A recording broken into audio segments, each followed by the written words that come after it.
Hi hello how are you అందరూ బాగున్నారా? నేను కూడా చాలా బాగున్నా. ఈరోజైతే Andhra Pradesh degree first sem Sanskrit new సిలబస్లో 5th లెసన్ కలోక్తి అనే లెసన్ గురించి డిస్కస్ చేయబోతున్నాం.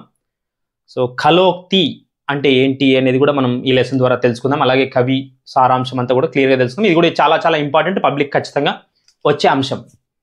సో మీరు అనుకుంటారు అక్కడక్కడ వింటే సరిపోతుందని, కానీ పూర్తిగా కరెక్ట్గా వీడియో స్కిప్ చేయకుండా చూస్తేనే క్లియర్గా అర్థమవుతుంది. సో నచ్చినట్లయితే లైక్ చేయండి, మీ ఫ్రెండ్ వాళ్ళకు కూడా షేర్ చేయండి. తప్పకుండా స్కిప్ చేయకుండా చూస్తుండండి. మీకు తెలిసిన ఏవైనా డౌట్స్ ఉన్నా కూడా మాకు కామెంట్ బాక్స్లో తెలియజేయండి, వీడియో చేస్తూ ఉంటాము.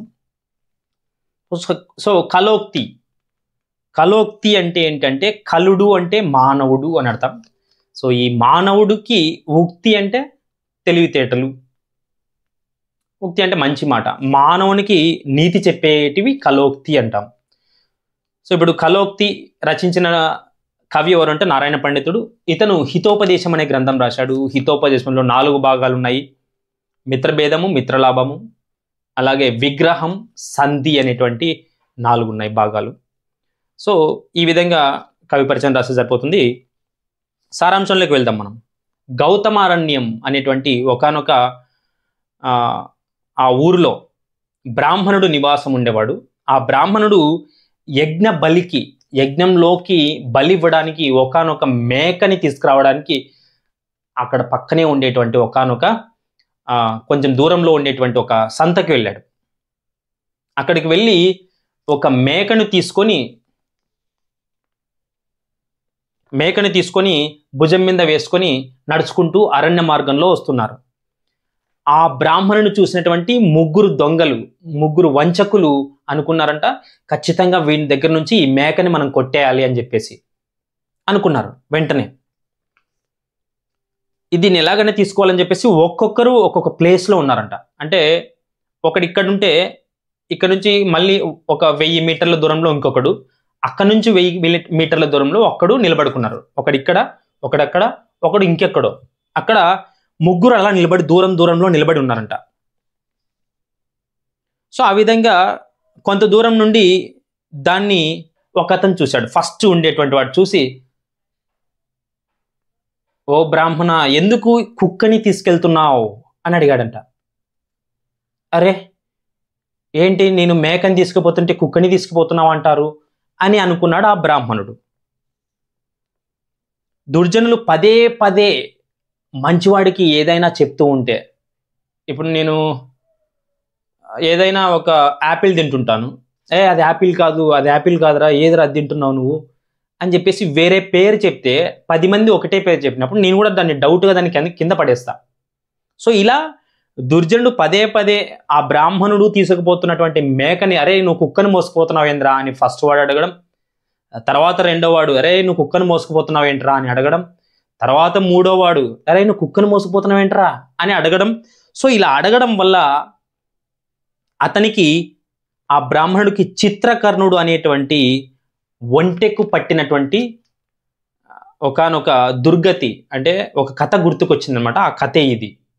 ఆ బ్రాహ్మణుడు కూడా ఈ కథలో మాదిరి చేశాడు అని చెప్పేసి. ఈ చిత్రకర్ణుడు అనేవాడు ఎవరు అనేది లెసన్లో తెలుసుకుందాం.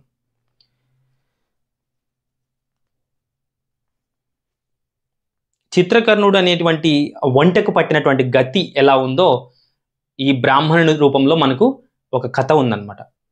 సో ఒక అడవి ఉంటుంది. అడవిలో మదోత్కటం అనేటువంటి సింహం ఉంటుంది. పేరు గుర్తుపెట్టుకోవాలి, మదోత్కటం. పేర్లు 2 ఉన్నాయి. మదోత్కటం అనేటువంటి ఒక పేరు, రెండో పేరు నెక్స్ట్ వస్తుంది, అప్పుడు చెప్తా. మదోత్కటం అనేటువంటి సింహం నివసిస్తుంది. ఈ సింహానికి కాకి, పులి, నక్క సేవకులుగా ఉన్నాయి. సేవకులు అంటే సర్వెంట్స్గా ఉన్నాయి, పని మనుషులుగా ఏమున్నాయి? కాకి, పులి, నక్క. మదోత్కటం అనేటువంటి ఈ సింహానికి కాకి, పులి, నక్క సేవకులుగా ఉంటున్నాయి. సో అక్కడే అడవిలో ఒక గుంపు నుంచి తప్పిపోయి వచ్చిన ఒంటె కనిపించింది. ఎవరికి కనిపించింది అంటే కాకి, పులి, నక్కకు కనిపించింది. అప్పుడు ఇవన్నీ కలిసి దాన్ని సింహం కాపాడుతుందిరా అనేది సింహం దగ్గరికి తీసుకుపోయినాయి ఒంటెని. రా మా దగ్గర ఉంది, సింహం చాలా మంచిది, సింహం నిన్ను కాపాడుతుంది అని తీసుకుపోతే సింహం దానికి ఒక పేరు పెట్టింది. ఆ ఒంటెకి చిత్రకర్ణుడు అనేటువంటి ఒక పేరు పెట్టింది. సింహానికి కొన్ని రోజుల తర్వాత బాగా అలసిపోయింది. ముసలిదైనటువంటి సింహం వ్యాధిగ్రస్తుడైనాడు. ఆ సింహం ముసలిదై వ్యాధి వచ్చింది, దానికి కదలలేనటువంటి పరిస్థితుల్లో కొంచెం అటు ఇటుగా ఉందన్నమాట. అందులోనూ వర్షం పడుతుంది, ఆహారం దొరకడం లేదు, అల్లాడిపోతుంది సింహం. కాకి నక్క అనుకున్నాయన్నమాట, అరే ఏం రావా, అసలు వర్షంలో మనకు ఆహారం దొరకడం లేదు కదా, మరి సింహంకి ఎట్లాగైనా ఒంటిని ఆహారంగా సింహానికి ఇచ్చేద్దామని అనుకున్నాయి అన్ని కూడా.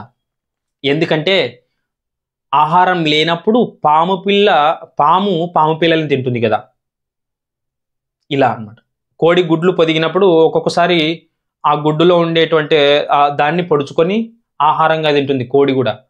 అలాగా ఒంటెని కూడా అది తింటుంది కదా అని ఒంటెని ఎలాగైనా ఆహారం చేసేద్దాం సింహానికి అని అనుకున్నాయి. ఏవి? 3: కాకి, పులి, నక్క.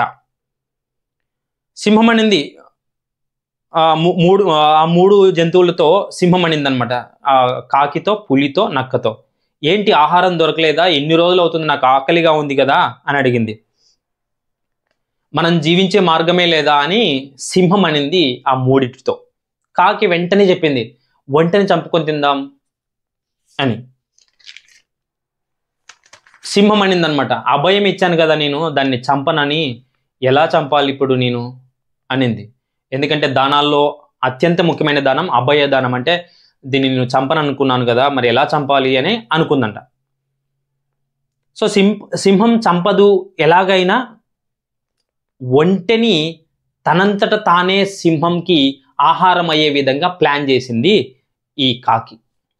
ఎలాగైనా సింహం ఇప్పుడు చంపదు, దాన్ని మనం ఏం చేయాలంటే ఈ ఒంటెనే తనంతట తానే చచ్చిపోయే విధంగా ప్లాన్ చేద్దామని చెప్పేసి అనుకుందంట. అప్పుడు కాకి వచ్చి, రాజా మీరు చాలా బలహీనంగా ఉన్నారు, కాకి అనిందనమాట. కాకి, రాజా మీరు చాలా బలహీనంగా ఉన్నారు, నన్ను మాంసంగా తినేసేయండి, నా బతుకేందుందిలే అని కాకి సరెండర్ అయిపోయి సింహం దగ్గర పడింది.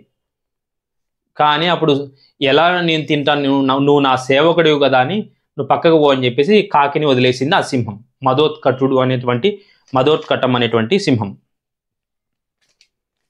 తర్వాత నక్క, పులి కూడా వరుసగా మళ్ళీ నక్క పోయింది, అయ్యా నన్ను తినేసేయ్యా అని, నువ్వు పక్క వరా, నువ్వు కూడా సేవకుడివి, ఎందుకు రాజా అని చెప్పేసి ఆ సింహం అనింది. పులి పోయి అడిగినా కూడా సేమ్ అదే, మీరు నా సేవకులు, మిమ్మల్ని ఎలా చంపగలను అని.